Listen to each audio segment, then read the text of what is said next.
Hi guys, Inca Football here, and welcome to my new channel. This will be the first of many videos on soccer from all around the globe, with a unique Peruvian-American touch. Usually, the World Cup is in the summer.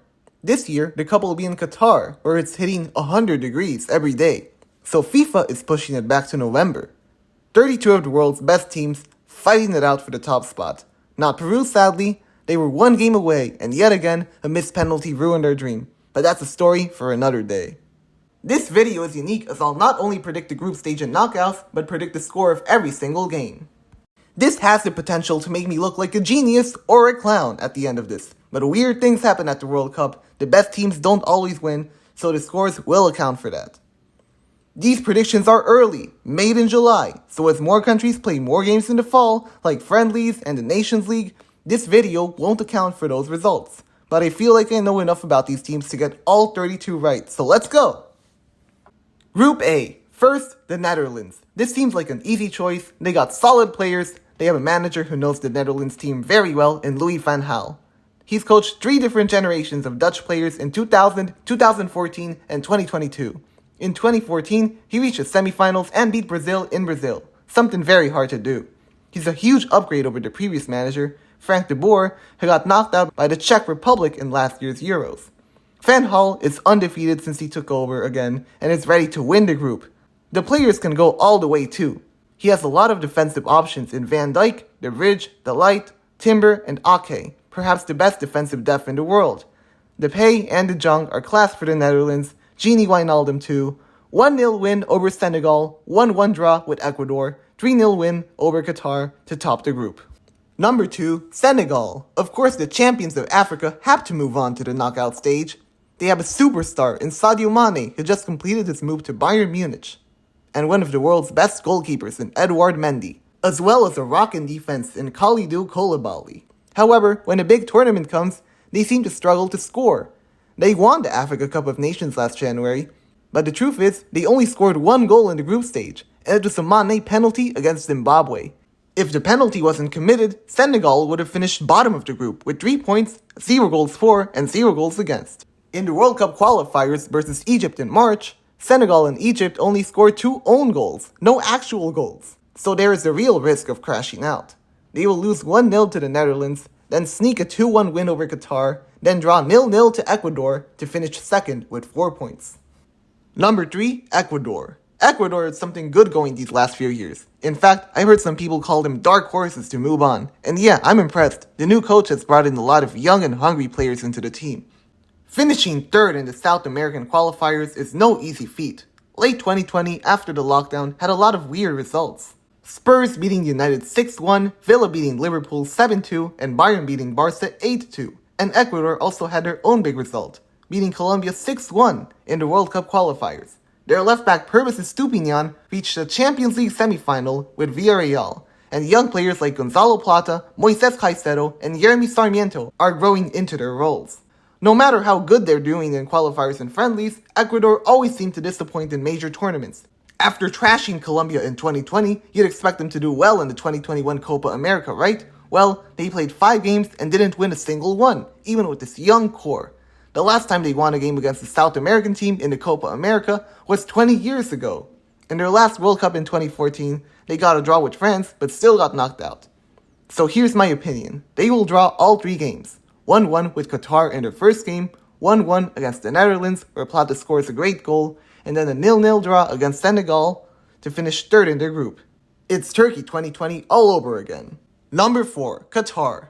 You won't believe me, but I predicted Qatar winning the Asian Cup in 2019 back when no one did. I was only getting into football back then, and I knew Australia, South Korea, Iran, Japan, and Saudi Arabia were the established powerhouses. But I looked at Qatar playing some friendlies in 2018 and getting good results. They beat a stacked Switzerland team in a friendly, beat Ecuador 4-3 a month before, and drew to Iceland as well. I was like, this team might be the real deal, and sure enough, they won the whole thing. They didn't do so well in the 2019 Copa America as guests, where I expected them to reach the quarterfinals, but they finished bottom of their group. But they reached the semifinals of the CONCACAF Gold Cup, also as guests, so they seem to like these tournaments. Qatar hosts Ecuador in their first game, and they won't lose. 1-1 draw with Almoez Ali scoring. But then they'll be found out and lose 2-1 to Senegal and 3-0 to the Netherlands. Too much quality there, sadly. Group B. This is going to be a very entertaining group. You have England, the USA, Iran, and Wales all in the mix. Number 1. United States. Call me crazy, but the US is topping this group. I would have said England, but you saw what went down in the England games 2 months ago. They lost to Hungary twice and went winless in 4 games overall. The US is younger and more up-and-coming than ever, and they love overperforming and finishing above Portugal. Our goalkeepers play for Man City and Arsenal as backups, and our core with Pulisic at Chelsea, McKennie at Juve, Dest at Barca, and Reina at Dortmund can do a lot of damage. I don't see us getting past the round of 16, but I can see the US beating Wales 2-0 in the first game, then drawing 2-2 with England in a repeat of that famous headline, and then struggling to a 0-0 draw with Iran, but topping the group on goal difference. Number 2. England. The real question is Gareth Southgate the right man for the job? On one hand, he got England the closest they've been to a trophy since 1966. But on the other hand, he plays a style of defensive football that fans hate to watch, and according to some fans, he bottled the easiest runs to the final in the 2018 World Cup and Euro 2020. Whatever you think of him, he will get out of the group stage. There is just too much talent in this team to get knocked out. 1-0 win over Iran, a frantic 2-2 draw with the United States, and a 1-1 draw with Wales, with Bale getting the late equalizer, 5 points but behind the USA on goal difference. Number 3, Wales. Wales won an important playoff game against Ukraine to book their spot in the World Cup. Despite not playing consistently in years, Gareth Bale is still Wales' player to watch after guiding them through qualifiers. Wales is not a bad team at all, drawing Belgium twice in the last year and beating the teams around them. It will not start off well with a defeat to the USA, but they will pick up the pace with a convincing 3-1 win over Iran and a 1-1 draw with England to finish with 4 points. I wouldn't be surprised if they beat the USA instead and moved on together with England. Number 4, Iran. Iran is also good. They won't be pushovers, and they showed some grit at the 2018 World Cup, beating Morocco and holding Portugal to a draw. But this time around, there won't be many chances to pick up points. They lose 1-0 against England in their first game, they'll lose 3-1 to Wales, and finally pick up a consolation point against the USA to sign off with a point. Group C. Number 1, Argentina. Argentina is so good right now. They haven't lost in 3 years, and they are one of the most balanced and well-functioning national teams in the world. You got Messi, Lautaro Martinez, Angel Di Maria, Paulo Dybala, Julian Alvarez, both Correas in the attack, Rodrigo de Paul being the beast in midfield every time he plays, and Cristian Romero and Otamendi in the defense, with Lisandro Martinez ready to step in if necessary. You have a gifted goalkeeper in Dibu Martinez as well. No matter who they line up, Argentina just can't lose. Argentina can win 4-0 against Saudi Arabia, just like how Saudi Arabia lost their opening match against Russia 5-0 4 years ago. Then they cruised to a 2-0 win over Mexico, before putting their foot off the gas and grabbing the 1-1 draw with Poland. Number 2, Mexico. Mexico is not in a good place right now. They lost the CONCACAF Nations League final to the USA and the Gold Cup final to the USA's B team, with mostly MLS players, and they finished below Canada in the World Cup qualifiers. Even worse, they have the curse of making it through the group only to always get knocked out in the round of 16. However, during the qualifiers, they scored only 17 goals in 14 games, showing their lackluster attack, especially against stronger teams. Mexico and Poland will be the crucial matchup that decides second place on the first day. And I think Mexico will grind out the 1-0 win like they did against Germany 4 years ago. Sorry, Louis. Then a tough 2-0 loss against Argentina, followed by a goalless 0-0 draw against Saudi Arabia. They'll finish second with only 4 points. Number 3, Poland. Poland has to be better than they should be, but they are so disappointing. They have one of the best players in the world in Robert Lewandowski, but they cannot cut it in the group stage of any tournament. In the 2018 World Cup, Lewandowski played every minute but didn't score 1 goal, and they finished bottom below Senegal, Japan, and Colombia. Probably the most open and accessible group for Poland. Then in Euro 2020, they managed to lose to Slovakia and finished bottom of the group despite Louis scoring against Sweden and Spain. So their luck won't change for now. At least they beat Sweden to qualify to the World Cup, looking good in the process, but they won't make it now. They will lose their must-win match against Mexico, like they did against Slovakia, and then they'll play a crazy game against Saudi Arabia, drawing 3-3 with Lewandowski scoring 2 goals, but it'll come to nothing in the end. Finally, a 1-1 draw with Argentina on the last day gets them 3rd place with 2 points. Number 4, Saudi Arabia. One of the Asian powerhouses, they have never really showed any threat on the World Cup stage, and last time they were here, they capitulated 5-0 to Russia on the first day. They grabbed a 2-1 win over Mo Salah's Egypt last time around, so sneaking a win over Lewandowski's Poland is possible to finish 3rd, but I'm gonna play it safe and say 4th. 4-0 loss to Argentina on opening day, followed by a 3-3 draw with Poland as I explained before, and a 0-0 draw with Mexico to finish with 2 points as well, but below Poland on goal difference. Group D. Number 1, Denmark. Should have been Peru. They were 1 game away from getting their revenge against France and Denmark. We all know about the World Cup curse, where France won't make it out of the group this time, just like most champions in the last 20 years. France 1998 didn't make it out of the 2002 group. Italy 2006 didn't make it out of the 2010 group. Spain 2010 and Germany 2014 also failed at their next World Cups. So we all want to say France is going to fail, right? Well, right now they're failing in their Nations League group, which was played in June instead of the World Cup. This clever timing trick means they use up their curse on the new Nations League instead of the World Cup, therefore moving on and breaking the World Cup curse. Anyway, talking about Denmark, they're one of the few teams out there that really impresses me. They don't have the biggest names in the game, but they are so underrated and always play really well together. Hopefully, Simon Kjaer will be back from his ACL injury to lead the back line. Dominant 2-0 win over Tunisia on opening day, and even though they beat a star-studded France 2 months ago, they'll lose narrowly this time by 2-1. Lastly, they school Australia 3-0 to top the group with 6 points. Number 2, France. Remember when the eventual winner Spain suffered a shock defeat on opening day to Switzerland in 2010? Well, it's gonna happen again, and the internet is going to melt down. France loses their opening game to Australia 1-0. You heard it here first. Aaron Moy scores a screamer from outside the box, and when Australia concede a penalty in the last 10 minutes, Andrew Redmayne will save Mbappe's penalty. The Socceroos will go absolutely mad. The World Cup curse will be trending on Twitter. It'll be crazy.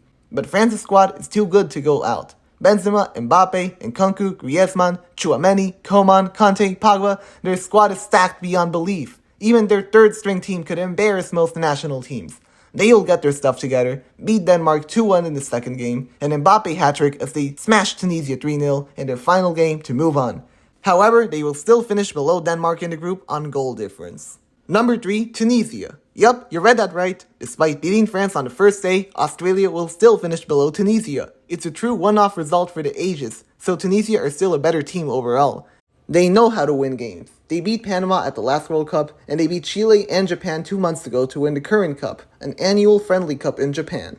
They will not be able to get results against Denmark and France, losing 2-0 and 3-0 respectively, but they will grab a 3-1 win over Australia to finish above them, with 3 points. Number 4, Australia. Australia will be on top of the world after beating France on the first day, but then their overconfidence will show and they'll fall apart right away. They will lose 3-1 to Tunisia and quickly fall back to earth, and then they'll lose 3-0 to Denmark to finish with 3 points, but bottom of the group on goal difference. That's what happens when you mess with Peru. Don't do that or you're done. Group E. Number 1, Germany. Joachim Löw was a solid manager in his prime, winning the World Cup in 2014 and the Confederations Cup in 2017, as well as being the mastermind of the unforgettable 7-1 win in Brazil. He then overstayed his welcome as his tactics became found out, finished bottom of the group in the 2018 World Cup, and then got knocked out early in Euro 2020. But now they have an exciting coach in Hansi Flick who knows the Germany team well as he was assistant coach during Germany's World Cup winning generation. Expect a boatload of goals from Germany as during 2 years and 86 games with Bayern Munich, his team scored 255 goals, winning the Champions League and the sextuple along the way. 3-1 win over Japan, first day, followed by a 4-2 win over Spain. And on the last day, a tough 1-0 win over Costa Rica. 9 points, perfect record, top of the group. Next, number 2, Spain. Today's Spain generation is a far cry from the prime tiki-taka team of 10 years ago that destroyed everything in their path, including 1 World Cup and 2 Euros with Xavi, Iniesta, Ramos, Casillas, etc. But it's still a solid top 10 team in the world and was 1 penalty shootout away from the Euro final, as well as 1 goal away from the Nations League trophy. This will be a great experience for the youngsters in Pedri, Fati, and Gavi, backed by a top-class defense in Pau Torres and Aymeric Laporte, as well as top midfielders in Rodri and Thiago. Last time they played Germany, it was a 6-0 win for Spain, but that was against the old coach and a very experimental defense.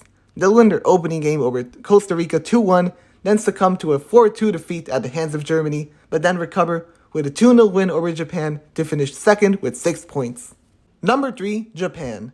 This is the most exciting Japan yet, scoring a record 58 goals in qualifiers, but it won't be enough to make it through the group. Minamino, Tomiyasu, Kubo, and many Japanese players who play in the Bundesliga will do their best and score against Germany, but ultimately fall 3-1. They will grab a 1-0 win over Costa Rica on the second day, but then lose 2-0 to Spain to finish third with 3 points. Number 4, Costa Rica. Remember that magical run from Costa Rica to the quarterfinal in 2014? It's the tournament that got Keylor Navas his big move to Real Madrid, where he won the Champions League 3 times in a row. Nowadays, I don't think they have what it takes to repeat that run, as in the 2018 World Cup, they finished bottom. They're a really defensive team, and it works as they win most games in CONCACAF. But here, I don't see Navas stopping them from losing 2-1 to Spain, 1-0 to Japan, and 1-0 to Germany. 0 points, but Navas will make a lot of saves, so it's not at all humiliating. I could see them getting the 0-0 with Germany on the final day instead, but I'm going with 1-0. Group F. Number 1, Belgium. FIFA rankings are weird. This team is good, but it was never number 1 in the world for almost 4 years.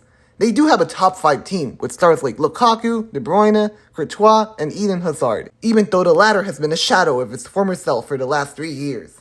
Their best chance to win a World Cup was in 2018, when their 2 center-backs, Vertonghen and Alderweireld, were still young and in their primes, perhaps the best defensive duo in the world for club and country. But now they're 35 and 33, and their replacements in Boyata and Denayer are not at their level just yet. They'll win the group stage, but won't get past their quarterfinals sadly. Belgium will beat Canada 3-2 in a fun game, followed by a 2-1 win over Morocco, but then they'll lose 1-0 to Croatia on the final day. 6 points, top of the group anyway. Number 2, Croatia. Sorry Canada, you put up a real campaign, but I'll have to back Croatia here.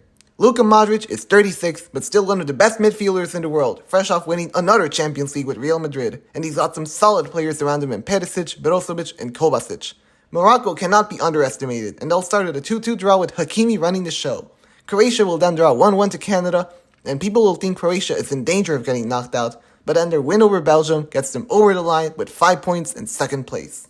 Number 3, Canada. This was a really tough choice between 2 teams that are just about on the same level, Canada and Morocco, but I'll have to say Canada for 3rd spot. This is their first World Cup since 1986, and while they crashed out with 3 losses and 0 goals scored, there's something different this time out. Davies, David, and Larin are the exciting trio to look out for. Firstly, they'll lose 3-2 to Belgium and draw 1-1 to Croatia, but then they absolutely take out Morocco 4-1. Third in the group with 3 points, but a memorable run. Number 4, Morocco. Morocco have a solid team as well, with Hakimi as a star, Roman Saiz keeping a tidy defense, Adel Taarabt in the midfield, and Youssouf En-Nesyri and Munir up front. They grabbed a 2-2 draw with Spain last time out, but disappointed everywhere else. And they just got schooled by the USA 3-0 in a friendly. So yeah, they'll lose to Canada as well, which is just about the same level as the USA.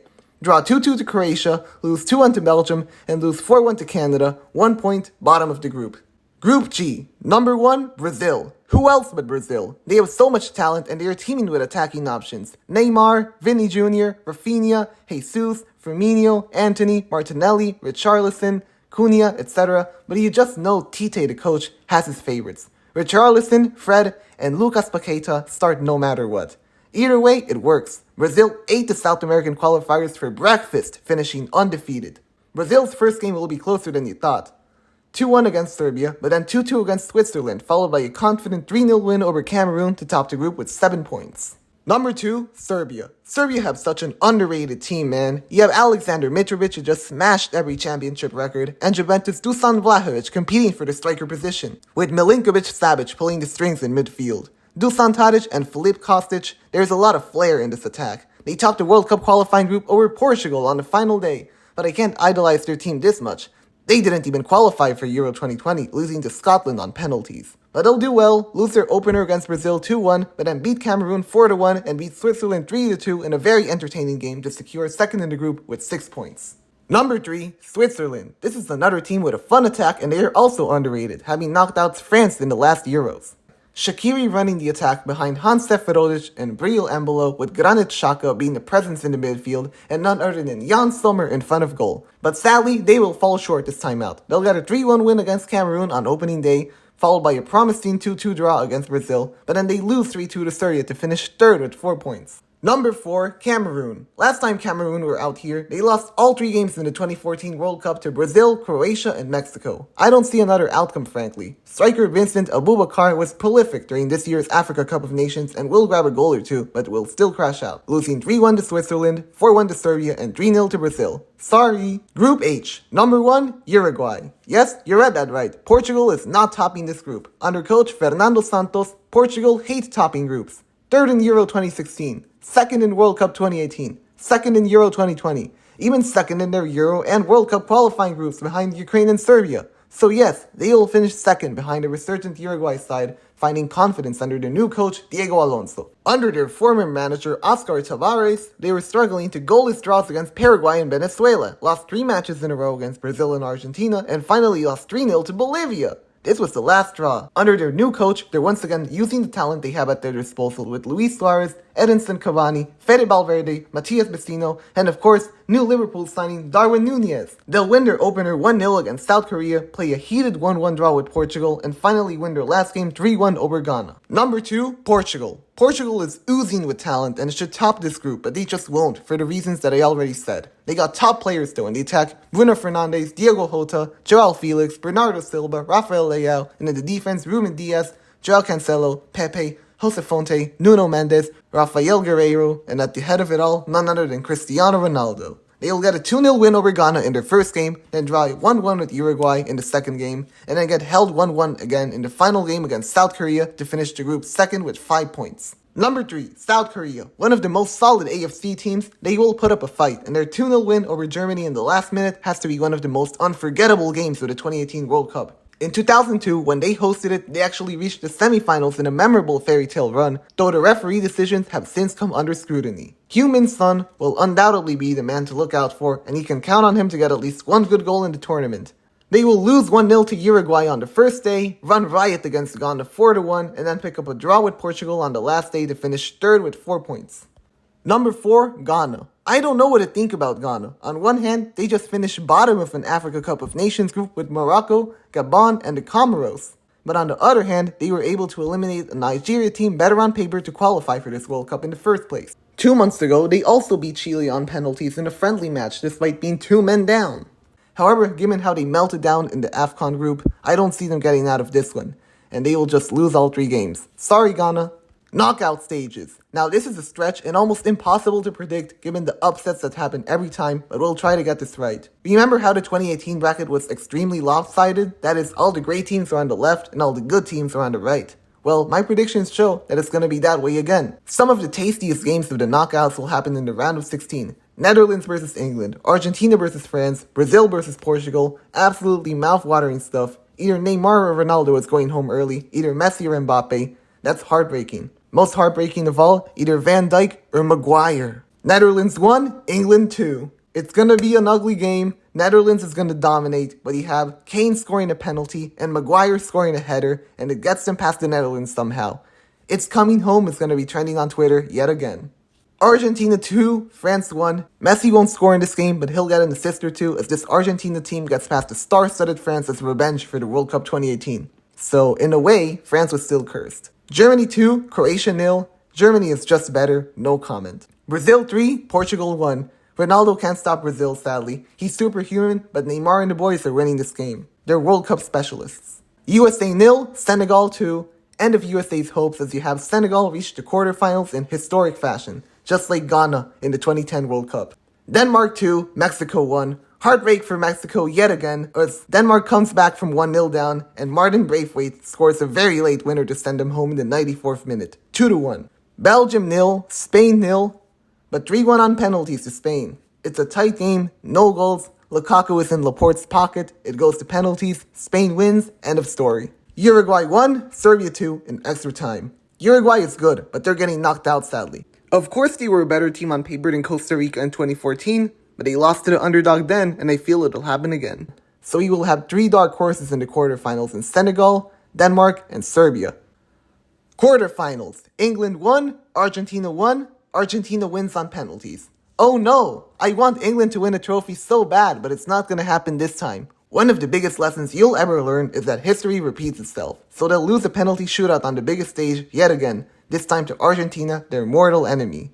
Messi is on to the semi-final. If it was England versus Portugal, I would still say Portugal wins on penalties. Germany 2, Brazil 1. No, of course it's not going to be 7-1 again, but Germany is built different. They're getting this win, setting up yet another 2014 rematch in Argentina versus Germany in the semi-final. Too many big teams getting knocked out of this left bracket. I'm feeling so bad right now. Senegal 0, Denmark 1 after extra time. This is the dream dark horse game, 2 underrated sides playing each other for a spot in the semi-final. Edouard Mendy has a masterclass and holds off Denmark for 90 minutes straight, but ultimately Denmark scores the winner in extra time to reach the semi-final. Spain 4, Serbia 0. This is the game where Spain suddenly burst into the scene. It happened last year in Euro 2020. Spain were pretty boring to watch for the first 2 games, then suddenly scored 5 against Slovakia and 5 against Croatia, back to back. Ferran Torres will eat up the Serbian defense for breakfast, putting their World Cup dreams to an end. Semi-finals. Argentina 1, Germany 0. Revenge completed. Argentina is the better team this year and moves on to the final. Denmark 1, Spain 3. Spain continues their lethal attack, and this shows that in every tournament, the underdog never makes the final, just the semi-final at best. Third place, Germany 1, Denmark 1. Germany wins on penalties. Denmark will put up a good fight, but ultimately Flicksman will win this game. Final, Argentina versus Spain. Are you ready? First half, both teams defend well, no one scores a goal. Second half, around minute 60, Argentina gets a penalty. Messi sends it to the moon! But either way, it goes to extra time after Morata misses some chances and scores a goal, but he's offside. In the second half of extra time, the winning goal is scored. 1-0 to Argentina. Yes, they have a great generation right now. A coach who understands the players and has built a system around them, and they are going all the way under Lionel Scaloni. They will be the first South American World Cup champion since 2002. The legend and potentially greatest player of all time, Lionel Messi, finally gets his World Cup. You heard it here first. Now watch them crash out in the group stages.